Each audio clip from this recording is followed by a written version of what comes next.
नोंथांमोननि गेजेराव दिनै मोनसे भिडिअ लानानै फैदों भिडिअआ एसे सिरियास आरो बे भिडिअआ स्पेसियली फोथायग्राफोरनि थाखायल' आरो जायफोरनाखि फोथाया बिथांमोना नायाब्ला मा होनना बुङोबा सासे आदाया आंनिसिम फन बुंनानै बुंदों थारमाने आथिखालनि माखासे बिटिसिनि थासारि आरो कन्डिसन बे माबायदि हालोदाव दङ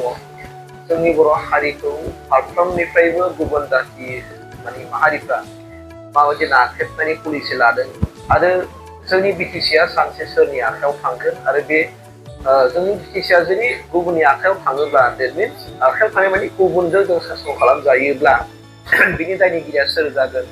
माबोरै जागोन बे बाथ्राखौ बिथाङा बुंहरदों आरो बिराद फकास खालामहरदों दा बे आयदानि सायाव एसेब्लाबो माखासे भिडिअ बानायफंबाय होनदों आरो जेन' जाय बिथांमोना फोथायो बिथांमोना फोथायगोन आरो फोथायिफ्राथ' फोथायखाया बे बाथ्राखौ बिथाङा बुंदों आरो दा मानि थाखाय बेफोरबायदि बर' हारिया अलखदाव गोलैगोन आरो मानि थाखाय साननो गोनां मानि थाखाय गिनो गोनां बे गासैबो बाथ्राखौनो बिथाङा आंनो बुंहरनाय बाथ्राफोरखौ आङो शेयार खालामनो थिननायखाय आं शेयार खालामनोसै बाथ्राया नोंथांमोनाबो एसे गोरलैयै हमनांगौब्ला मोनगोन जाय बिथांमोना हिन्दु धोरोमनि जायफोर मानसि बिथांमोना मिथिगोन एसेब्लाबो थारमाने जोंनि गेजेरावहाय जोंनि माने हिन्दु धोरोमाव आरो गोदोनिफ्रायनो फैनाय बायदि जोंनाव जेन'बा देब देबिफ्रा मानसिनि माबायावहाय आलोंगि खांनानै माखासे बाथ्राफोरखौ फोरमायोना आरो जोंनि सुबुंफ्रा बर' मानसिफ्रा सोङो मालाबा खेराइ जाबा मालाबा मन्दिराव दिउसि जानाय समाव जों सोङो थारमाने बर'नि थासारिया माब्रै जेब्ला बै समाव जों गोबांथार सोंबोदोंमोन बड'लेण्डखौ जों बोरै मोनगोन माला मोनबावगोन अब्लाबा गासिबो खोथाखौनो बुंबाय थायो कि जोंनि बर' हारिया खौसे जानांगोन बर' हारिया खौसे जायाब्ला बड'लेण्डखौ मोननायनि खुनु मोनसे सुजुग गैया बे खोथाखौ होनबाय थायो आरो थारमाने बड'लेण्डखौ माब्रैबा जोंनो होआजासे थानो हागोन थ' बेनि थाखाय बै माखासे गेदेर गोलावफ्रा गुबुन जाथिनि मानसिफ्रा बिराद खायदा कुथुम खालामो जाहैबाय आरोखि ओंखायनो बेजों ओरै गावस्रा होलायनानै माने थुनज्लायलाय होनानै माब्रैबा बिसोरो खौसेयाव थाहोनो हाया एबा खौसेयाव दा थाथों बर' हारिफ्रा बिनि पलिसिखौ बिसोर लाबाय थायो जाहैबाय ओंखायनो ओरै नङा ओरै बिसोरो मा थुनलायनानै होबाय थानानै जोंखौ खौसेयाव थाहोआ जाहैबाय आरो बे माने ओलोंगि खांनानै माने बुंनाय बाथ्रासो बेवहाय माने देब देबिया मानसिनि माबायाव गाखोनानै जे बुङो नङा होमबा बे बाथ्रा दा बेनिखायनो बिथांमोना दुखु खालामदों आरो बेवहाय जोङो माखासे उदाहरणखौ आं होनोसै नोंथांमोनहा जों साननानै नायो आरोखि गाज्रि मोननांगौ दुखुफोर गैया नङा होमबा जों मानोना जोंनि फिउचारनि थाखाय जों साननांगौ जोङो बबेबा मोनसे लामा मावनो थाखाय जों बबेबा मोनसे गारि घोड़ा बायनो थाखाय जों बबेबा मोनसे 5,000-10,000नि थाखाय जों सिरियासयै जोंनि फिउचारखौ जोंनि माहारिखौ जों गुबुननि आखायाव हगारनाङा जोंनि मोनसेल' रिकुवेस्टआ बेनो जे नोंबो रोंगौ आंबो रोंगौ नोंबो रोंगौ बुजिनां नोंबो बुजिनां हिसाबै जाथिया बबे लामाजों थांगोन आरो बेखौ जों बोरै रैखाथि होनो जों बिनि माने खामानिफोरखौ नोंबो एसेबाबो मावनांगौ आंबो एसेबाबो मावनांगौ आरो जों गावजों गाव क'पारेसन होलायनांगौ आरो मेन बाथ्राया बेनोखा जेब्लानाखि जोंनि बिटिसिआव थानाय रिजनेल पलिटिकेल पार्टिफ्रा खौसे जानो हाया अब्लासिम जों जोंनि सिथ्लायाव सेग्लाबनानै हाबग्लाबनानै थाफैनाय जोंनि सिमाखौ बारनानै लाफैनाय बैसोर सुबुंखौ जों मालाबा जों होखारनो हानाय नङा आइनि गेजेरजोंबाबो दिनै आसामाव आइनि गेजेरजों होखारदोंब्लाबो दिनै बेसेबां खहा जानानै दं आरो दिनै जोंनि बिटिसिआवबो दिनै जोङो 22 बोसोर सरकार जाबाय बिटिसि मोननाया बेसिमावबो दिनैसिमबो खुनु गुबुन पलिटिकेल हान्जाया जोंनि सरकार दाफैथों एबा दाना थांबायानो होमबाबो रावबो मावाखै इलेक्सन खालामनायखौ मावाखै बे मावैनि मेन उद्देश्यआबो बेनो बा मावनो हायैनि जाहोनाबो बेनो दिनै जुदि बिपिएफआ बिसोरखौ होखारोबा 5 बोसोरनि उनाव महर मोननाय नङा दिनै जुदि इउपिपिएलआ बिसोरखौ होखारोबा 5 बोसोरनि उनाव महर मोननाय नङा बे आरो बाथ्रा बेनिखायनो जों मा खालामनांगोन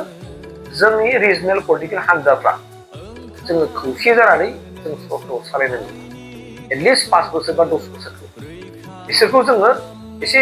जोंनि सिमानिफ्राय आवट दोननो थाखाय जों कन्ट्रल खालामनो थाखाय आरो नङाब्ला जोंनि इयुन फिउचारा खोमसियाव दंसै जायफोर दिनैसिमबो जोनोम मोनाखै बिथांमोननि भबिसतआ फिउचारा साननो गोनां मानोना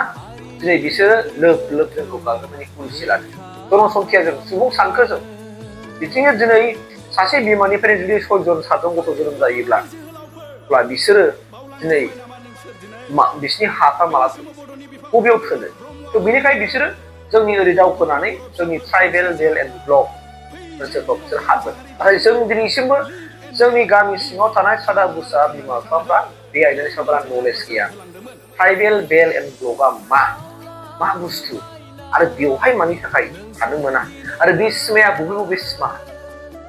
दा जों बेखौ जों गोरों गोरा मानसिफ्रासो जों बेखौ फोरमायनानै होनांगोन आरो स्पेसियेलि जोंनि बर' जाथिखौ जाय दैदेनदों बिथांमोनानो बर' हारिखौ लिड खालामनांगोन जेरै राजनितिक हान्जा हिसाबै बिपिएफ थाबाय बिपिएफआ दिनै जाथिखौ बिटिसिखौ लिड खालामगासिनो दङ दिनै इउपिपिएल थाबाय इउपिपिएलआबो जाथिखौ हारिखौ लिड खालामगासिनो दङ दा बिनिखाय बे मोननै राजनितिक हान्जाफ्रा जोङो खौसे जानानै जुदि जों सरकार दायोब्ला 5 बोसोरानो होन 10 बोसोरानो होन अब्ला जों बै समाव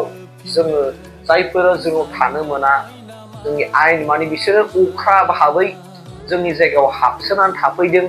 आरो बिसोरखौ जों होखारनो थांबाबो बिसोरो दिनै उख्रा भाबै आयेनाव बिसोर गेजेनखाबाबो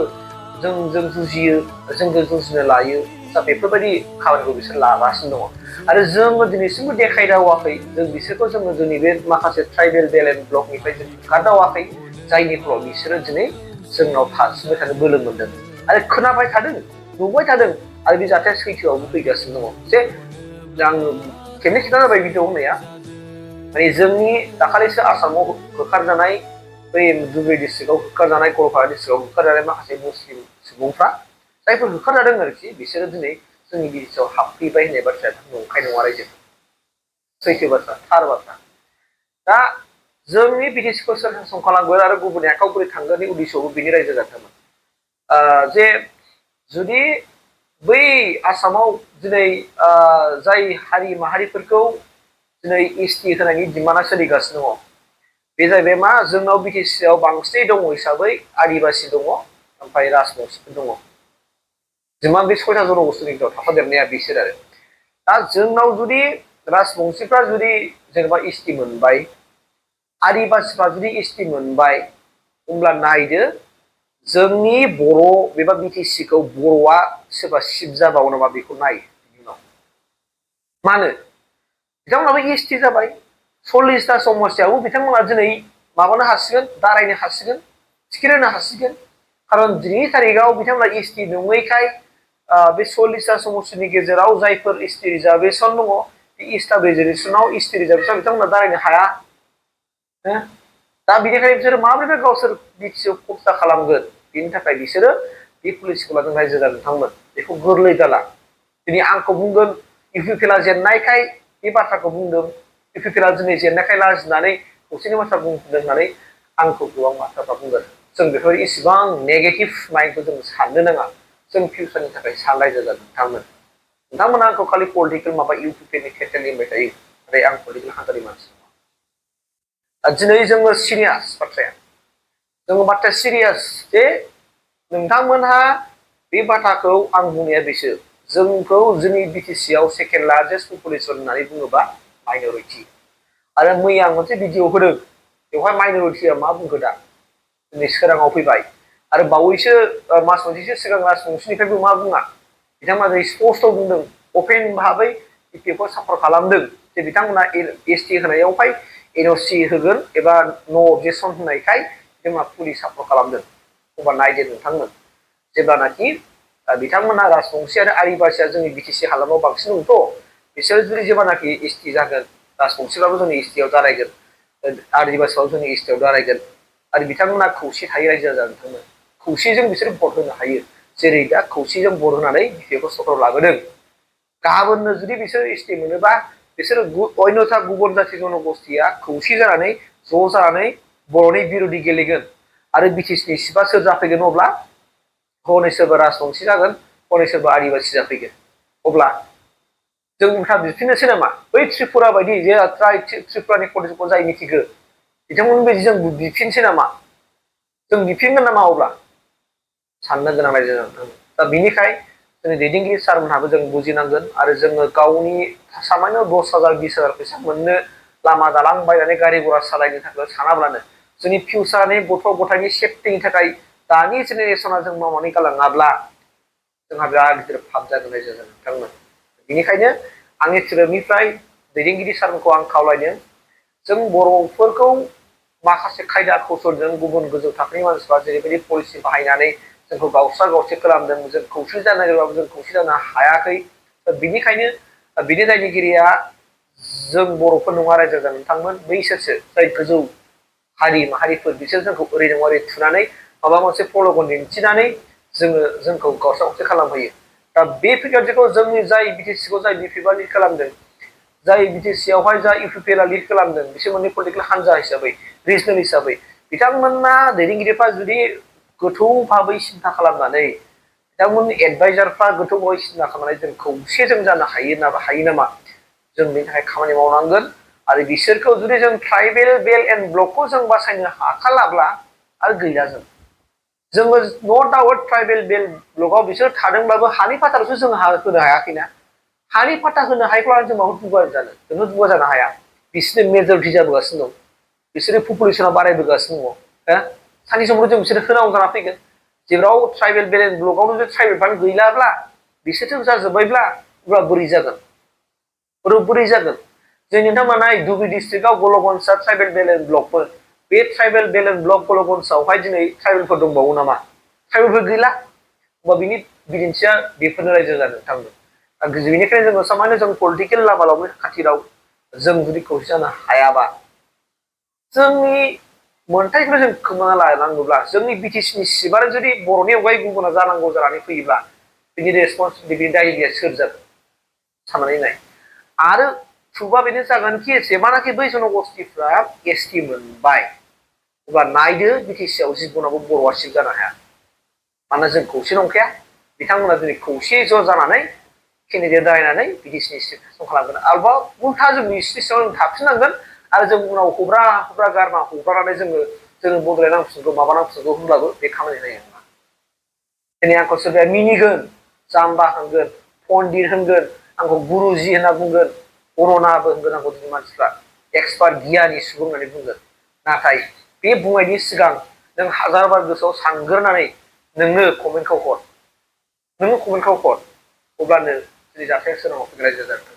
आं बेखिनिखौनो नोंथांमोननो होबाय दिनै ब्रादारा सासे बिदाया आंनो दुखु प्रकास खालामहरदों आंबो बिनि सायाव एसे भिडिअ लाबोनायखाय आं बे भिडिअखौ खालामनाय जाबाय बाथ्राया सैथो आं गोबां समावनो सानगासिनोखा आरो बे भिडिअखौनो आङो मोननै नङा मोनथाम माबा भिडिअआव सोखाबाय थाखादों गोबाव जाबाय आं सप्ता खनसेनि सिगांनिफ्रायनो फंनि फंनाम आं बुंहरबाय थाखादों अननानै जोंनि दैदेनगिरि सारखौ आं खुलुमनानैबो बुंगोन UPPLआनो जा BPAआनो जा नोंथां दैदेनगिरि सारमोना जाय गोजौ मेन मासियाव जिरायो आरो जाय बोसोनगिरिफोर बिथांमोना मोजाङै सिनाजारा खालामनानै जेन' खामानिखौ मावो जों खौसे जानानै खेबसे खेबनैबाबो जोंनाव होस्रांनाय खामानिखौ जों खालामो आं बेखिनिखौ आंनि गोसो गोरबोनिफ्राय खावलायबाय आरो होस्रांनाया बे ओरैबायदि ट्राइबेल बेल्ट एन्ड ब्लकनि थाखायल' बेबो आयेननि गेजेरजोंसो आयेननि आवथायाव थानायनि गेजेराव खामानिखौ मावो आं बेखौसो खावलायदों थेंक इउ